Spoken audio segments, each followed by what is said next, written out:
정부가 올해 외국인 노동자를 12만 명까지 받겠다고 발표했죠. 외국인 노동자들이 한국에서 일할 때 발생하는 여러 문제를 최일선에서 지원해주는 곳이 외국인 노동자 지원센터인데요. 정작 외국인 노동자 지원센터 노동자들의 처우도 열악하다고 하는데 현실은 어떤지 김현정 기자가 취재했습니다. 외국인 노동자 지원센터는 서울을 비롯 전국에 9개가 있습니다. 한 사업장에서 일하는 직원들은 통역사들과 상담사를 포함해 보통 10명이 넘습니다. 외국인 노동자 지원센터는 고용허가제 등으로 한국에 일하러 온 외국인에게 상담 서비스와 한국어 교육을 비롯한 여러 가지 안전교육을 실시합니다. 또 외국인 노동자들이 국내에서 일하면서 임금 체불이나 부당한 처우를 당했을 때 사실관계를 확인해 권리구제를 위해 힘써주는 역할을 합니다. 그런데 인권보호 최일선에 있는 외국인 노동자 지원센터 노동자들의 처우가 외국인 노동자들보다도 못하다는 지적이 나오고 있습니다. 주로 결혼 이주 여성들을 고용해 지원하는 현지어 상담 통역 직원의 경우 최저임금에 맞춰 임금을 지급하고 있습니다.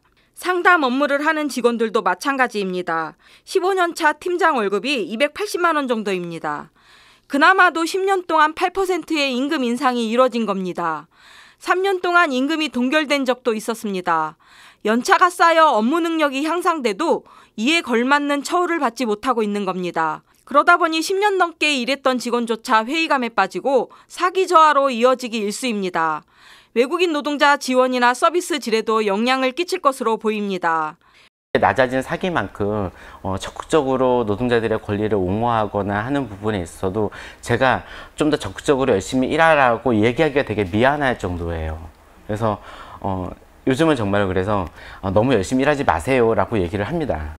외국인 노동자 지원센터는 고용노동부가 설립하고 비영리 민간법인에 맡겨 운영하는 기금 사업 및 보조금 지원 사업입니다.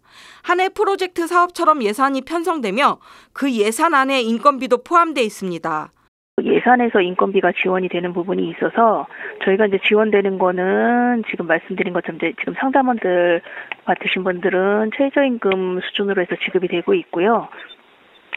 저희가 이제 이래서 이제 운영기관에서 이제 그분들 이제 소속이 운영기관이기 때문에 이제 외국인 노동자 없이는 우리 산업이 제대로 돌아가지 않는 만큼 외국인 노동자 지원센터도 지속 가능성 있게 사업을 운용해야 할 때입니다. 고용허가제 노동자들 사실 정부가 책임을 지고 들여온 거잖아요. 이런 공적인 범위 안에서 이런 센터들이 운영이 되는 거고요. 다른 민간하고는 사실 다른 거죠. 그렇다면 정부가 이렇게 공적인 서비스를 제공한다라고 했을 때에는 보다 많은 여기에 대한 제대로 된 정책들도 뒤따라야 되는데.